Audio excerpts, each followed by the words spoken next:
قاعدين على باب البيت يعني داخلين الأرض مقاومين وكأنهم منفلتين عن القانون.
Coming up on Jerusalem Dateline, Israel agrees to humanitarian pauses in the fighting in Gaza, and the IDF closes in on Hamas strongholds.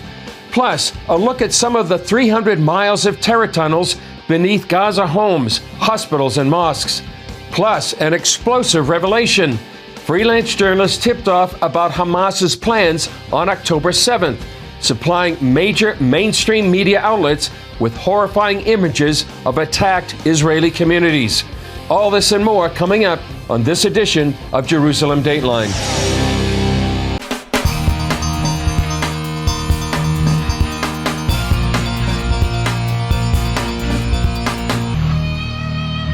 Hello and welcome to Jerusalem Dateline. I'm Chris Mitchell. Inside the Gaza Strip, the IDF is closing onto key Hamas strongholds. And for the first time since the beginning of the war, Israel has also agreed to limited daily humanitarian pauses. Israeli Prime Minister Benjamin Netanyahu told Fox News that the pauses that the White House announced will be limited and only in different neighborhoods so that civilians can get away. But he again made clear there will be no ceasefire until all the hostages are released. No, the fighting continues against the Hamas enemy, the Hamas terrorists, but in specific locations for a given period of a few hours here, a few hours there, we want to facilitate a safe passage of civilians away from the zone of fighting. So far, thousands of Gazans have been able to flee the fighting in the north to safer areas in the south. Netanyahu also said Israel doesn't have a timetable for its prosecution of the war. I've set goals. I didn't set a timetable because, it can take more time. I wish it'll take little time. But we're proceeding step by step, reducing our casualties in the process, trying to reduce and minimize civilian casualties and maximize the casualties of the Hamas terrorists. And so far, I think it's proceeding well. For the first time, the Israeli Defense Forces Chief of Staff entered deep into the heart of the Gaza Strip.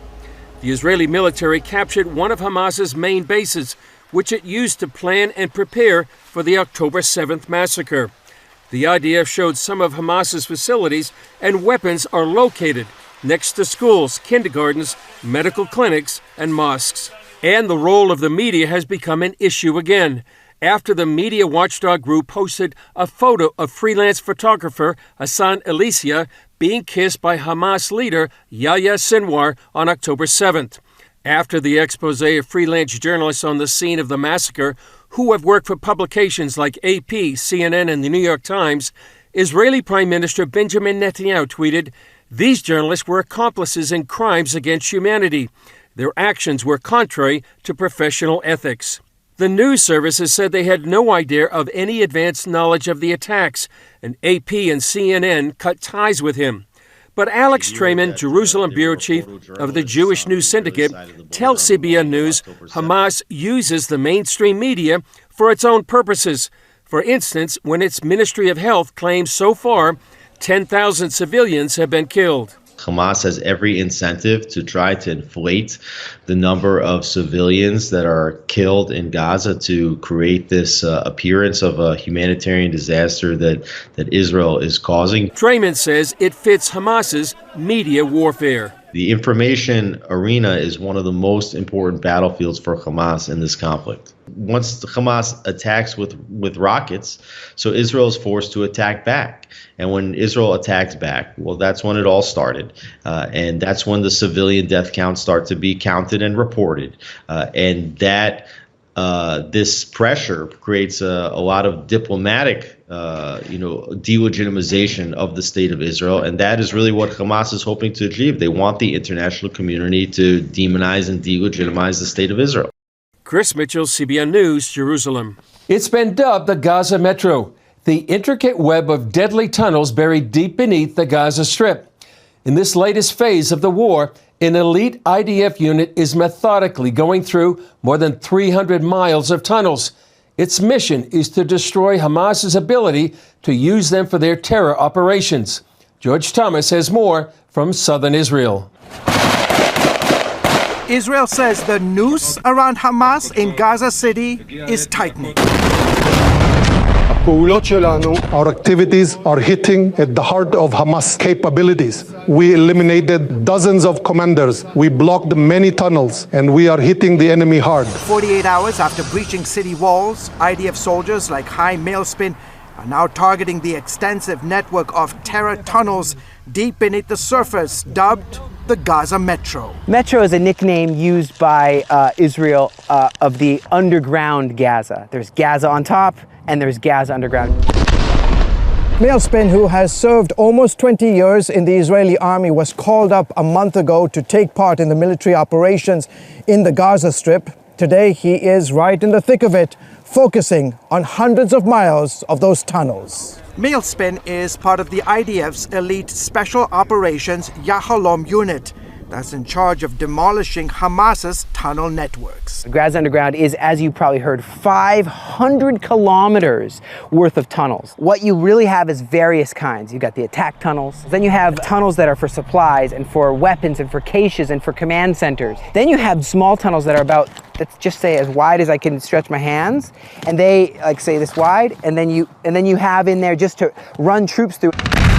The IDF releasing several videos showing its troops blowing up tunnel entrances and various shafts, some located near amusement parks like this one, while others, like this attack tunnel, discovered on the first floor of an apartment building. The route passed through a residential neighborhood, through civilian houses, right through the living room of a house. Each tunnel discovery, some located near mosques, hospitals, schools, and churches, coming chock full with weapons like mortars, guns, grenades, RPGs, mines, and more. Now, all the systems aren't just a straight line. You have secret rooms, doors. You have so many things that you just got to be careful of. This map showing a high concentration of tunnels in the north and south, with a few in the middle of the Gaza Strip. And now, as IDF forces push deeper into the city,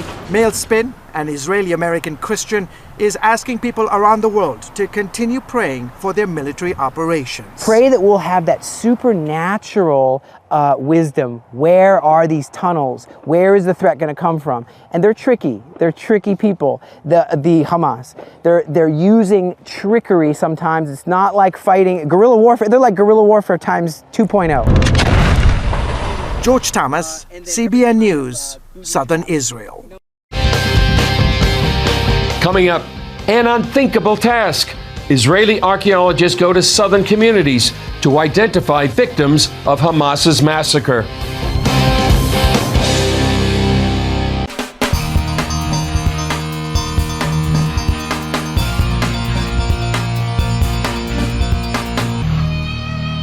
The Israel Antiquities Authority is known worldwide for excavating sites and artifacts from biblical times. As CBN Middle East correspondent Julie Stahl tells us, a new mission has archaeologists involved in recovery efforts from the October 7th massacre.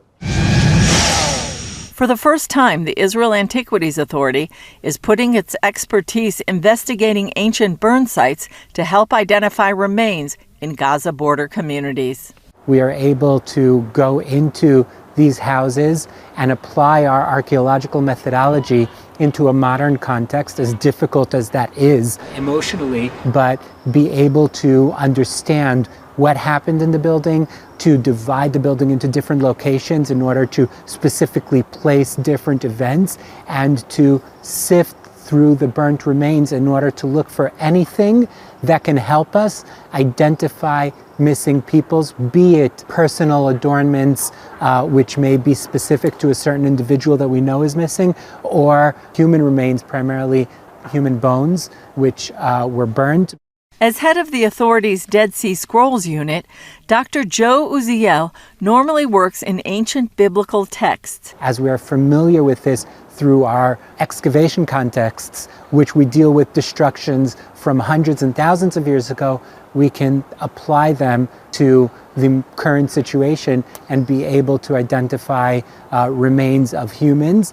For more than 2 weeks, Uziel has joined 15 archaeologists combing and sifting ashes at the communities of Kibbutz Be'eri, Kfar Aza, and Nir Oz. They are also examining the contents of incinerated cars from the music festival at Kibbutz Re'im. To date, dozens have been retrieved, including the identification of several individuals that were listed as missing, and we can now say with complete certainty that they were killed during this horrible massacre. Remains are turned over to the rabbinical unit for DNA identification. Archaeologists began their assignment by looking for evidence of missing people known to be in their homes when Hamas attacked. Later, their mandate broadened to examining all burned houses and cars. And that is what we deal with on a day-to-day basis, is dealing with past events, not modern events. But the transition is one that I think was, I don't want to say natural, but made a lot of sense, because again, we're just about the only profession that can get down to this finite definition and help the forces that are working in order to identify these missing people. Uziel says while the task is difficult, the archaeologists are thankful that they can help in this special way. For me personally, there's a lot of mixed feelings. On the one hand, the things that you see there are unfathomable. You really can't understand. I mean, you see it on TV and photos and videos. It's not the same when you're there and you see the level of atrocities that were committed there. It's really difficult to take in. But on the other hand, to be able to contribute something to help these people, these families that have gone through such horror is in a way uplifting. Uziel says they'll continue with this task for as long as it takes. Julie Stahl, CBN News, the IAA headquarters, Jerusalem. The internet is exploding right now with information about freelance reporters affiliated with Hamas capturing moments from the October 7th massacre. And here's the kicker. The photojournalists were often employed by mainstream media outlets. Gil Huffman's watchdog organization, Honest Reporting, broke the story. Gil Huffman with Honest Reporting, tell us about the report you just released about Gaza-based journalists.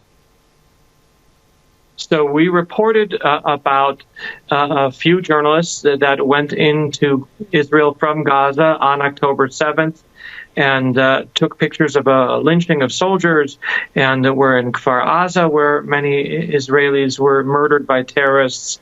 And we questioned how they knew to be there and the ethics, because there were Israeli journalists who went and saved lives when they saw people being killed.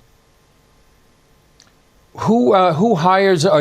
These are freelance reporters or journalists, but who do they work for? So we know that there are people who took pictures for AP, Reuters, the New York Times, and CNN. Some maybe worked for them before. Some were just freelance. Some just give pictures later on and know who to give them to. I guess it varies among them. What questions, ethical questions, does this report raise?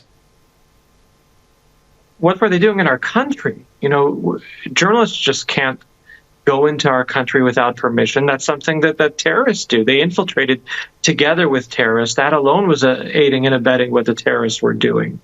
And there was a guy from Galei Tzahal who was reported from the South for decades, named Rami Shani. He went to the dance party and the Nova Festival, and he stopped being a journalist for a little bit and saved lives. Here you're talking about people who took pictures with selfies with tanks as people were being murdered. Yeah. What have you contacted any of these major media outlets, New York Times, AP, CNN, or Reuters? Media outlets, we don't, at Honest Reporting, claim to be a news outlet. We're a media watchdog that monitors coverage of Israel around the world. But the media outlets who have picked up our story have been in touch with them. CNN said they will not use the services of the photographer who was there on October 7th. Yeah. How would you characterize the reporting by the international media since the beginning of this war? Horrible. At the very beginning, they got it. They reported us accurately and sympathetically. On the front pages, there were pictures of Noah, young woman who was being kidnapped into Gaza. At CNN, at the very beginning, they cried on TV, but now it's one-sided against Israel, and people are forgetting what happened on October 7th. And Chris, we can never forget what happened on October 7th. Yeah.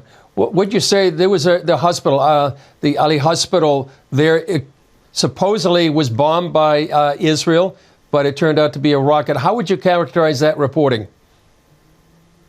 As unfortunately too typical of what the media does. There was the blade of grass that shows the field, is the term in journalism. They took what Hamas said, the Hamas Health Ministry, as if it was gospel coming straight from the mouth of Jesus. You can't do that. These are terrorists. These are the same people who attacked America on September 11th, and they're saying very openly intend to attack America in the future. That's why it's so important that Israel win this war. In order to win this war, we need to win on the media battlefield, and that's the key to winning on the military battlefield. It's not just me who said that. Osama bin Laden said it. So it just shows how dangerous inaccurate reporting can be. Yeah, what happened right after the bombing, the quote-unquote bombing of that hospital? How was it reported? They, from the very beginning, took the words of Hamas as fact. It took about 4 hours for the IDF to confirm firmly that we didn't do it, which, Chris, is actually very impressive. In the past, it took days, weeks. They really made an effort to get out the truth as fast as they could. I wish they could do it instantaneously. That's the way the world has become. They want, fast food, but it's not possible. How would you describe how the media is using numbers from the Hamas Ministry of Health to report on? Absolutely atrocious. And then they try to justify it, say it's really formed by the Palestinian Authority. No, the Palestinian Authority has tried to send in doctors into Gaza to help. Hamas refused. That's the truth. The world needs to know it. Gil Huffman, any final thoughts on, honest reporting and how the media is covering this war? Please subscribe to Honest Reporting. Follow us on the social media. We need Christian supporters of Israel to help us win the war on the media battlefield. Gil Huffman from Honest Reporting, thanks for joining us on CBN News. Up next, a generational divide. Why older and young people are going head-to-head over support for Israel.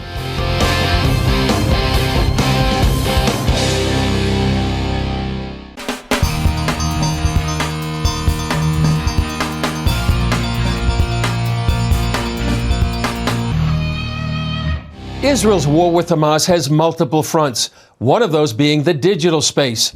In the U.S., the information war continues, and a deep division is emerging between supporters of Israel and supporters of the Palestinians. Brody Carter has more. Free, free Palestine! Free, free Palestine! These protests are gaining strength as the Israel-Hamas war deepens.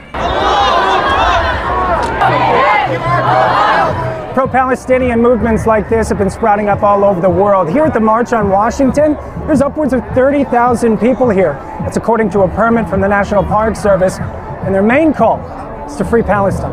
Free We are an opponent of the political ideology of Zionism, which we view as a racist ideology that aims to justify the expulsion of indigenous people from their land, in this case, the Palestinian people. Walter Smolarek with Answer Coalition helped coordinate the event. Free Palestine! Still, a Harvard Caps Harris poll led by pollster Mark Penn shows an 84% majority of Americans support Israel over Hamas. Penn found a growing divide of support between generations, as 95% of those over 65 supported Israel, and only 52% of those 18 to 24 supported Israel. I think the younger generation in 18 to 24 is likely to not to have been to Israel. They weren't even here for 9/11, not to have a set of personal experiences related to terrorism, and to be more susceptible to information that they hear online instead. Social media experts go as far as labeling younger generations as digital natives because they get most of their news on social media, which has fewer safeguards on misinformation and bad actors manipulating public opinion. Media shapes consciousness, and consciousness shapes culture. Kinchlow sees platforms like Facebook, Instagram, and especially TikTok as digital battlegrounds vying for public opinion. And so now you have this whole generation of kids. That's what they're used to when it comes to taking in news. They don't go fact check. They don't take another person's opinion. Another major concern is Penn's polling data shows 16% of Americans side with Hamas terrorists. And I think it's unjust and unfair to make this about Hamas every single time.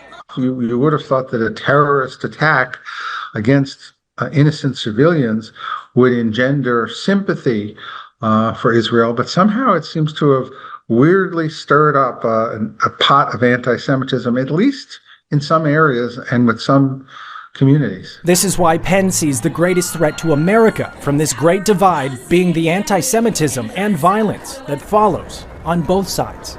Reporting in Washington, D.C., Brody Carter, CBN News. Still ahead, CBN Israel providing comfort and hope to the victims of Hamas's massacre.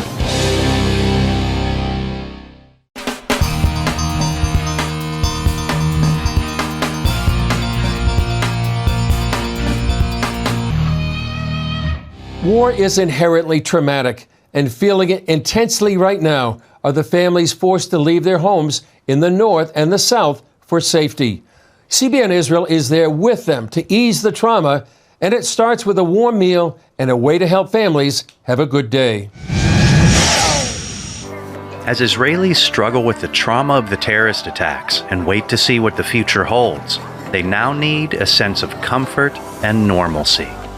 CBN Israel is helping provide that with food and activities for kids and their families. The food truck is here. This is a place where a lot of distribution is going on. There's volunteers. There's people that have been evacuated from the conflict zone. So this is a great place to just come together, serve everybody as a community. All these ministries, including CBN Israel, we're giving out stuff to families from the south, from the north, families in need, trying to do what we can together in this time of need. Ministries and volunteers have come together from within Israel and around the world to help the people of the Holy Land. We are here as part of the body of believers here in Central Israel, and what you see going on behind us is a fair day sponsored by CBN. CBN's provided these bouncy houses and a food truck and all kinds of wonderful things. As you know, Israel's in turmoil right now, and many families having to leave their homes. So some of those families are being housed here. This is a ministry to those families and an opportunity to give them a few worry-free, kind of normal days. We have volunteers who come in and spend time with the children, just spend time with the family. And then as you can see, we have lots of activities too. Thanks to you, these families have a chance to simply be cared for. The personal touch of just having an actual sandwich made for you. It's more than a sandwich and a bag of chips and a drink. It really speaks and communicates the love of God in an individual way. And that's really what we want to do. It's been really neat to see all the cooperation between all the believers, followers of Yeshua, and we're really thankful to CBN for helping make this a special day for these families. So keep us in prayers, and thank you for all your support. Thank you guys for helping us make this happen. God bless. Well, that's all for this edition of Jerusalem Dateline. Thanks for joining us. You can access our daily war updates on Facebook and YouTube. And remember to pray for the peace of Jerusalem and the safety of Israel's soldiers and all innocent civilians caught in harm's way.